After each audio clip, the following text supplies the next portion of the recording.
ማርኮ ፓሌስትራ ወደ ቼልሲ ሂርዊጎ ተብሏል። ትናንትና ቪዲዮ ያልሰራውበት ምክንያት ልንገራችሁ። በውስጥ መስመር ስታዋሩኝ የነበራችሁ ልጆች ምን መሰላችሁ? ምክንያቴ ልጁ ህልሙ ኢንተር ሚላን መጫወትና ከጣሊያን አለመውጣትን እንደሚፈልግ ተናግረው ነበረ። ለዛም ነበረ ዝም ያልኩት። ነገር ግን ዛሬ ጠዋት ላይ ሂርዊጎ ሲል በጣም ነው ደስ ያለኝ።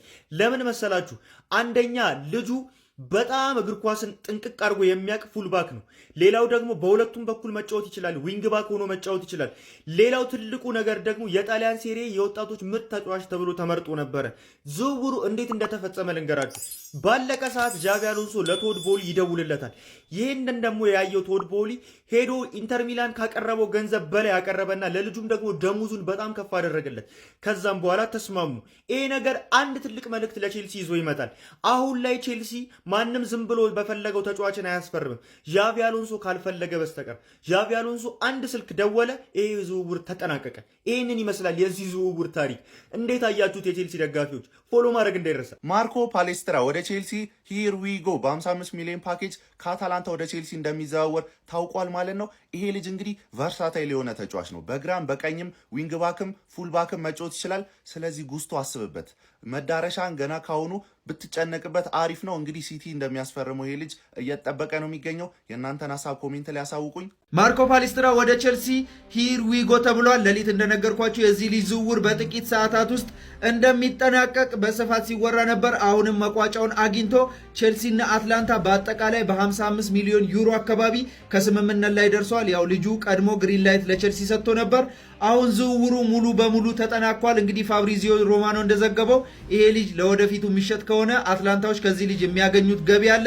በዛውም ፋብሪዚዮ ሮማኖ እንደዘገበው ቼልሲዎች የዝውውር ሁኔታቸውን ከዚህም በፊት ከነበረው ቀይረውታል። ምንም ተጨባጭ አይደሉም። እንዴት እንደሚያከናውኑት ግራ የሚያጋባ ነው። ከዚህም በፊት የኩኩሬላ ጉዳይ የሚታወስ ነው። አሁን ደግሞ ማርኮ ፓሌስትራን አስፈርመውታል ብሎ እንግዲህ ዘግቧል። እንግዲህ እኛ ኩኩሬላን በዛ ብር ሰጥተን ይሄን ልጅ መልሰን በዛኑ ብር መግዛት ችለናል። ለወደፊቱ ምን እንደሚሆን እናያለን። ምክንያቱም በጃቪ አሎንሶ ፍላጎት ነው ይሄ ልጅ ቼልሲን የተቀላቀለው። ይመቻችሁ። ማርኮ ፓሌስትራ ወደ ቼልሲ ሂር ዊ ጎ ተብሏል። እጅግ የሚደንቅ ልጅ ነው። ብዙ ጊዜ በላይቭ ላይ አውርቼዋለሁ። ሊቨርፑል ራይት ባክ የሚያስፈርም ከሆነ ይህ ልጅ ያስፈርም እያልኩ ነበር። ፓሌስትራ የሚገርም ጣሊያን ተጫዋች ነው። ኢንተር ሚላን ሊገባ ከጫፍ ደርሶ ነበር። ቼልሲ በመሃል ገብቶ ሃይጃክ አድርጎ ጣልፎታል ማለት ነው። 55 ሚሊዮን ዩሮ ለአታላንታ ይከፈላል ተብሏል። በቃ የሚገርም ልጅ ነው። በቃ ጣሊያናዊ ነው። አሪፍ ልጅ ነው። ማደግ የሚችል ተጫዋች ነውና አመለጠን። ኦልሞስት አርኖልድ በሉት። በቃ ራይት ዊንግ ባክ ነገር ነው። በጣም ለማጥቃት ይሆናል። ሲከላከል ጎበዝ ነው። ፊዚካሉ አሪፍ ነው ምናምን። ኤኒሃው ቼልሲ ጠልፎታል። ጋይስ ማርኮ ፓሌስተር ጣሊያናዊ የተከላካይ ስፍራ ተጫዋች የሆነው ማርኮ ፓሌስተር ቼልሲ መቀላቀሉን ፋብሪዚዮ ሮማኖ ሂር ዊ ጎ ሲል ዘግቦታል። አታላንታ ነበር የሚጫወት የነበረው። ተጫዋቹን ኢንተር ሚላን ሊያስፈርመው ከጫፍ ደርሶ የነበረ ቢሆንም ጃቪ አሎንሶ ከደወለለት በኋላ ተጫዋቹ ሀሳቡን እንደቀየረ እየተነገረ ይገኛል። 55 ሚሊዮን ዩሮ ነው ለተጫዋቹ ዝውውር የወጣው።